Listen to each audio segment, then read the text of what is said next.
15 years ago, I lived in a small apartment that was next to a busy 4-lane road where cars traveled north to south. I wanted to die, so I ran from my apartment into the road. I imagined a car would probably break my legs first, sending my body into the path of another automobile. Then I would be in great torture and very bloody against the black concrete with its yellow stripes, but within 1/2 of a second a hot rubber tire would run over my skull, and my skull would explode like an overcooked pea on a china plate. It seemed very easy, and it was appealing, and to begin this process I would first need to place myself at the very last possible moment in the path of a car, but I was unable to do so. The headlights were crisp and yellow from some distance, and when they approached, the cars became blurs of red, black, and silver, which were more threatening than I had previously imagined. I could feel the hurricane wind of the cars on my face, and I could hear the noises and the horns like screams of machinery from very close. The cars traveled at 45 or 50 miles per hour, which I had never considered as particularly fast until suddenly 45 or 50 miles per hour seemed very fast. I had a fantasy of being struck by a car, but the reality of such an event was proving very different. I now realize I was only wading into this sea, not plunging into it entirely. It would have been very easy to stand in the way of a car and die, but I found myself maybe pushed by some greater desire for survival to move into the unoccupied lanes as each machine drove past me. I returned to my apartment very much alive, with a strange resolve of feelings. The type of sadness which brings one to this precipice is how I imagine it may be to stand under one of the great waterfalls of New England or Appalachia. It is a pain which surrounds a person and penetrates so deeply that one is paralyzed to act. A party may scream at the individual to move from the waterfall without knowing that the person is unable to do so. The weight and force of the water is so spectacular that the body does not have the strength to flex its musculature in any meaningful or impactful way. And so the individual must only and can only resign themselves to the desires of the water which crashes onto the self. It is a drowning by paralysis. I have indeed grown much taller in the years since my incident, and I no longer stand under this waterfall. The Last Messiah is a short essay written by Peter Zapffe. The essay is of the philosophical sort and is more concerned with the trajectory of humanity rather than that of the individual. But in it, Zapffe makes an analogy which I believe functions very well for the individual. He points to the Irish elk, a mammal from an earlier era which grew the largest antlers in the animal kingdom at 3.65 meters across. The elk grew its antlers so large that it was unable to hold its own head up and thus unable to feed properly. The species ultimately went extinct due to the massive antlers it had evolved. This is often like the human condition for the individual. We have such capacity for empathy and sensitivity that the result can be self-sabotage. A flower dies, or an eagle takes a squirrel, and we feel pain for things that do not feel pain themselves. Scorned by a lover or a friend, we are struck by bouts of emotion which may fall outside the bounds of rational thought. Often when we feel pain, there exists some more mechanical, logical, and ostentatious voice which proclaims that everything could always be worse. If we cut ourselves on paper, we may be reminded of the people who have limbs severed by giant machinery. When we have little money, we consider the individuals with no money. If we erode into a depressive state, there is an idiotic notion that we should be comforted by having a roof over our head, or by the fact that we were not born starving in Darfur or some other distant corner of the third world. But of course, this sort of argument does very little good. Suffering is something which happens internally. It is affected and moved by external forces, perhaps, but the phenomena which transmute these events into pain are internal. What hurts he may not hurt she. This is made plainly obvious when we consider that the world's sufferings do nothing to comfort our own. People like to say that misery loves company, and maybe this is true, but company does not heal misery. The pain of the world's poor does not alleviate our own woes. We do not smile when others frown. We do not exult when others scream. If anything, maybe the opposite is true. We feel empathy, and the sadness of the world becomes the sadness of the individual. There is, too, no true zero for pain.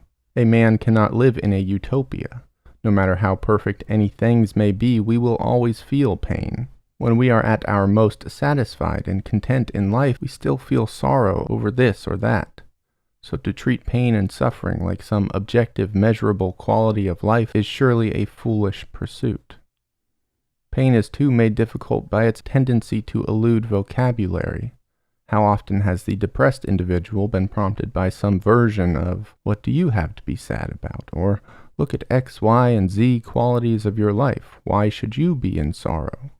These are bad questions because they have no answers. Some unique sorts of pain are so great and so large that they cannot be captured by language. In a turn of irony, the human mind which created our language is unable to produce rhetoric which accurately categorizes this most serious of pain. So we are left quite alone, unable to communicate our suffering to anyone, and even unable to communicate it to ourselves. We can feel it, and we can see it all around us, but words do not exist to match the pain, so we suffer even greater in solitude.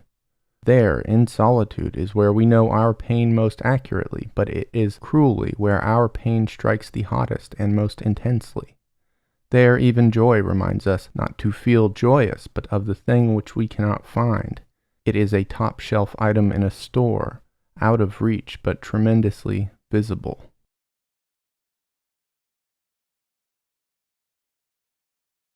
The word trauma has been used in modern parlance maybe to the point of exhaustion. I once looked diminutively at the word, and when I heard people proclaim trauma, I recoiled with agitation and exhaustion. But I have realized the concept of trauma remains true and real, regardless of how casually that word may be thrown around. I must also consider that trauma is part of pain, and so it is just as subjective as that concept. Trauma plays a very mean hand to its sufferer. It does not impact only the things which are immediately relevant to the traumatic pain.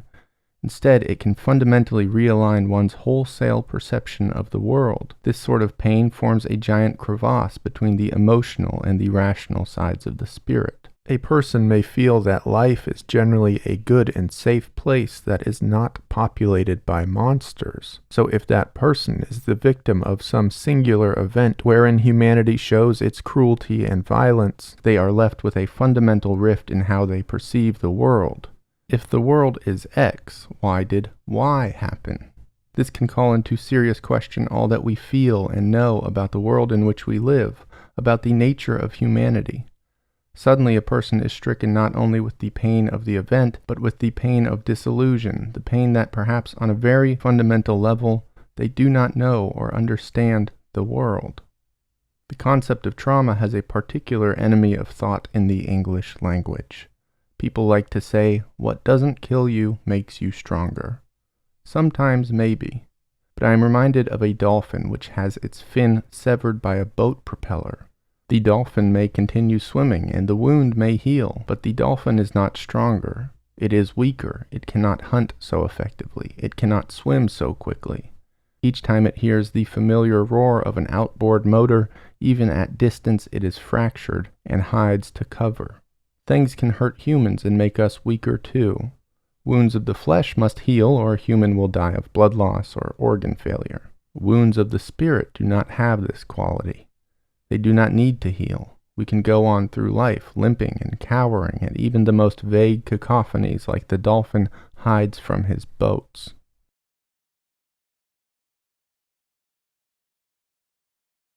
We often strive to arrange life in a way which protects us from pain. This is understandable and maybe even natural, but it is also an impossible task to be protected from pain. We must understand that suffering is unavoidable. We will all endure it in our lives, and to seek a pain-free world is a meaningless search. Consider maybe a wooden boat which has had dozens of holes drilled into its structure, and it laps in the tide. If we plug one hole, more water pours through the rest. If we plug 2, 3, or 4, we only increase the pressure of the water which pours into the boat. Like the salt water will always seek these holes, pain too is unstoppable in its cunning. Certainly we should not actively seek pain, or champion suffering, or envy those in sorrow. We also must not abandon our brothers or sisters in moments of crisis. But we should recognize that suffering is an inexorable part of the human condition. To live is to feel many things, and one of them is pain. But pain is neither bad nor good. It is instead an ecosystem which at once contains decay and growth. I do not agree with the hardline notion that pain is good, that suffering makes us better. But I do believe that being a quintessential piece of life, we should seek for and identify the benefits of pain. We too often regard feelings of pain as weakness, as if these sensations are relegated to only a few among us. This is, of course, false. So we must find something to do with our pain. We must identify how it holistically impacts our condition. Pain is like a stone we are forced to carry, and so we would be best served not to languish only in obligation, but instead we may see if this stone can be used for other purposes. In his essay, The Palliative Society, contemporary writer Byung-Chul discusses the role of pain. He points to many of the beauties of pain, which I do think are real. Pain is love, and love is pain. It is by accepting the potentiality of pain that we can enter into life's most fulfilling relationships. Further, we know these relationships are true and fulfilling by their capacity to enact anguish. Byung-Chul notes everything which is true is painful. With our loved ones, a rift or even separation which causes suffering shows that the relationship bursts with truth. The seams of the world are revealed to us by pain. The things which we love are those same ones which cause us the most pain. Where we can suffer, we can feel life. The potentiality for pain is like a barometer of truth. Where there can be no pain, there can be no happiness. I challenge the viewer here to imagine something truly worth doing, which is simultaneously incapable of causing anguish. Pain draws the anatomy of our lives. We are able to understand what is most important by what hurts the most when it is maimed or severed. Pain too reveals beauty. In creative pursuits, this is fundamentally true. Byung-Chul points to a letter written by Franz Kafka. In the letter, Kafka says that writing was a reward for the fact that he was, quote, pinched, beaten, and ground nearly to dust by the devil. Thus, for Kafka, to write was inseparable from his suffering.